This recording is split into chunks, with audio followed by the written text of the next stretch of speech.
Shalom Bapak Ibu Saudara yang terkasih dalam nama Tuhan. Bagaimana perkembangan keadaan Bapak Ibu Saudara hari ini? Tentu saya berharap kita semua dalam keadaan yang baik atau bahkan makin membaik. Mari kita bersama berdoa untuk perenungan sabda Tuhan kita di hari ini. Ya Tuhan, sungguh kami bersyukur bila keadaan kami semakin baik hari demi hari. Kami berterima kasih atas kesetiaan-Mu ya Tuhan yang senantiasa hadir di dalam kehidupan kami. Dan saat ini kami juga memohon pertolongan-Mu supaya kehidupan kami diubahkan melalui firman yang akan Engkau nyatakan kepada kami. Di dalam nama Kristus kami telah berdoa. Amin. Yakobus pasalnya yang kedua, ayatnya yang ke-17 sampai dengan ayatnya yang ke-18. Mari kita baca dan simak bersama-sama. Demikian juga halnya dengan iman.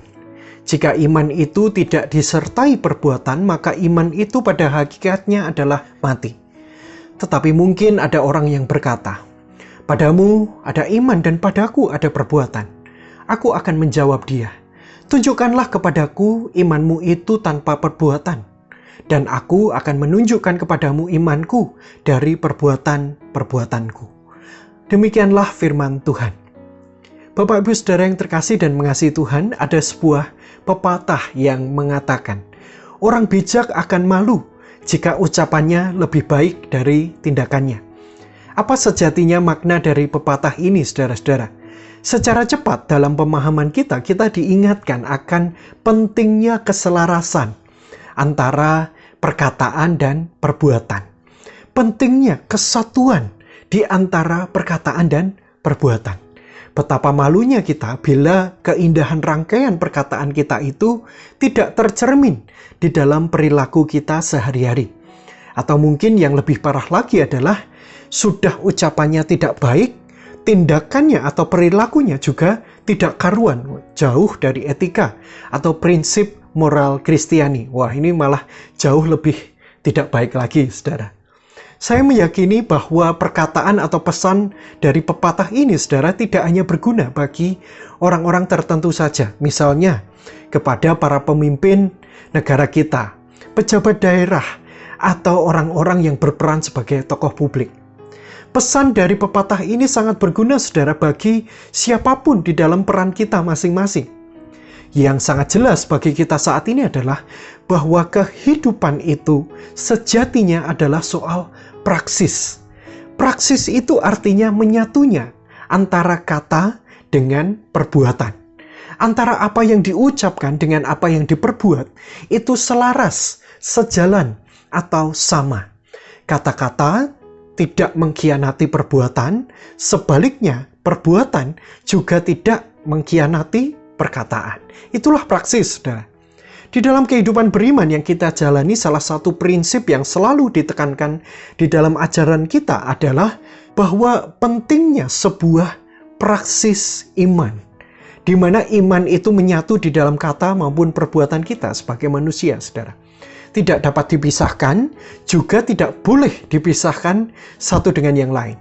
Kita mengenalnya dengan perkataan iman dan juga perbuatan iman. Apa itu, saudara? Tentu yang dimaksud dengan perkataan iman di sini bukanlah berkata-kata yang sok rohani. Sedikit-sedikit kita menyebut kata Tuhan. Sedikit-sedikit kita berbicara tentang ayat firman Tuhan. Bukan.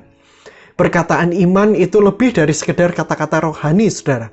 Perkataan iman itu adalah sebuah perkataan yang lahir dari iman dan dilandasi oleh iman. Perkataan yang dapat dipercaya karena ia berasal dari kebenaran.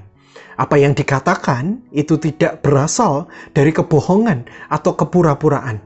Ia jujur sebagaimana adanya. Itulah perkataan iman. Perbuatan iman, saudara, juga demikian. Ia adalah buah dari iman yang dihidupi di dalam hati dan kemudian terpancar melalui perilaku diri. Dan perbuatan itu adalah perbuatan yang baik, saudara, yang benar, yang dilandasi oleh nilai iman yang murni, yaitu kasih, yaitu keadilan, kepedulian, serta ketulusan.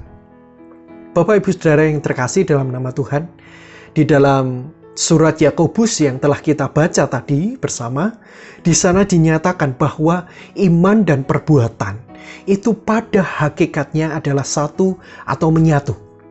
Hakikat itu adalah intisari atau dasar.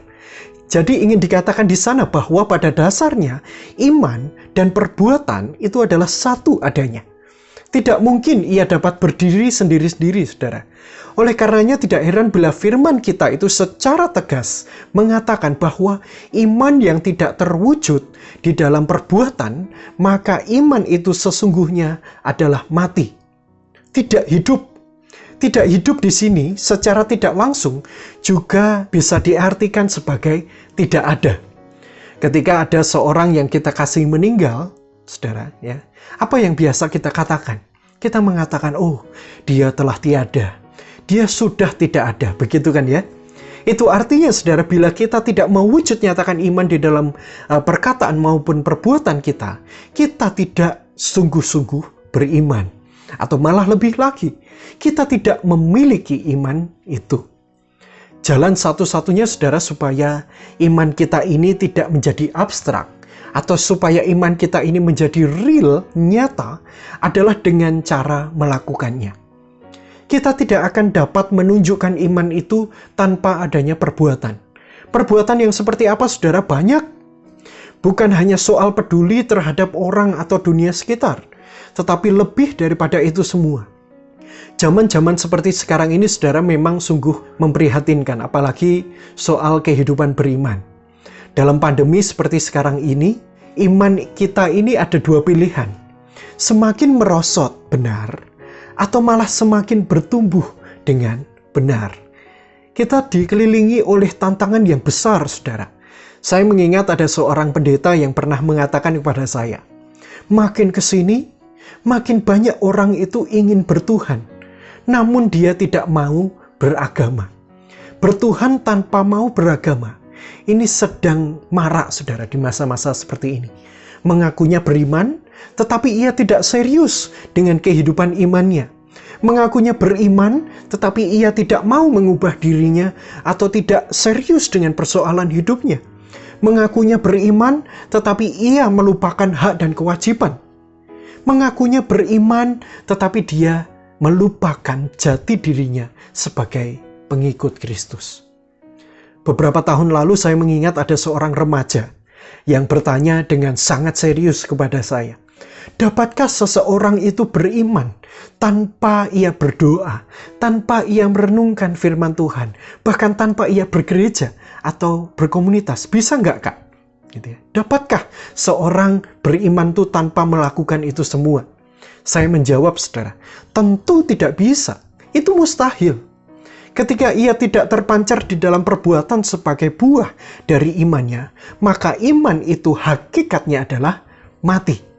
Berulang kali Yesus dan Rasul Paulus di dalam bacaan kita, saudara, mengungkapkan bahwa kita semua adalah tubuh Kristus dan kita masing-masing adalah anggotanya. Yang namanya anggota, saudara, itu selalu terikat dengan hak dan kewajiban. Tidak bisa tidak. Dan salah satu kewajiban kita adalah kita semestinya memastikan bahwa iman kita itu telah berbuah atau menjadi buah. Kita memastikan bahwa iman kita itu telah terpelihara dengan baik. Asupannya cukup, asupannya sehat, serta tidak dikuasai atau digerogoti oleh hal-hal yang tidak membangun atau hal-hal yang tidak diperkenankan oleh Tuhan. Saudaraku yang terkasih, melalui perkataan surat Yakobus ini, saudara, mari kita bersama mengingat. Mari kita menghidupi iman kita di dalam kata maupun perbuatan sebagai satu kesatuan yang utuh.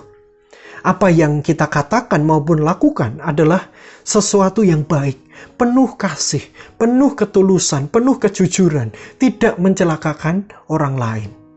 Kita nyatakan praksis iman yang sesungguhnya. Kita pastikan bahwa perkataan maupun perbuatan kita ini menolong, menyejukkan, dan bahkan meringankan kehidupan orang lain. Sampai pada akhirnya orang lain ini akan melihat kita dan mengatakan di dalam hati mereka, sungguh Tuhan ada di dalam dirinya. Dia adalah contoh iman bagi kehidupan saya. Kiranya Tuhan menolong kita sekalian. Amin. Mari kita bersama menutupnya di dalam doa.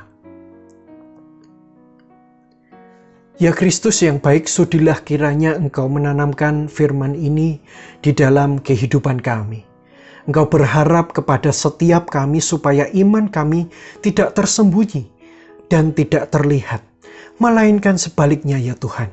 Engkau mendorong kami semua untuk berpraksis iman, di mana iman itu dapat mewarnai perkataan maupun perbuatan kami semua. Biarlah Roh-Mu yang berkuasa atas kami, baik dalam segala situasi, situasi yang baik, situasi yang buruk, baik ketika kami sehat maupun sakit.